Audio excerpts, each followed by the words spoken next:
I am the Tofu Golem. Please enjoy the video. You start by confirming your Delta account is active and you know the password. This avoids mid-process lockouts. Next, pick a reputable VPN that supports WireGuard or OpenVPN for speed and stability. Once chosen, install the VPN app on your phone or laptop and enable automatic updates so security patches arrive without you thinking about them. Also, make sure to disable other VPNs or proxies before proceeding to avoid routing conflicts. Now you connect and configure. Open the VPN and choose a server in the country Delta requires. If only way needs a specific region, pick that server. Enable the kill switch and DNS/IP leak protection to prevent accidental exposure. Set WireGuard or OpenVPN as your protocol for best performance.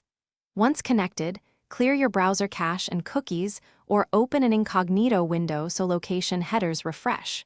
Finally, log into Delta and confirm the site or finish by verifying access.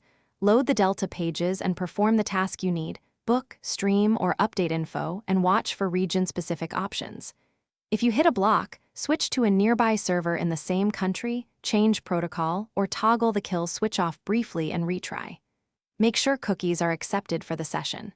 If problems persist, restart your device, reconnect the VPN, and re-authenticate your Delta account. This refresh often clears stale sessions and resolves most issues. Thanks for watching. Consider subscribing if we helped you today.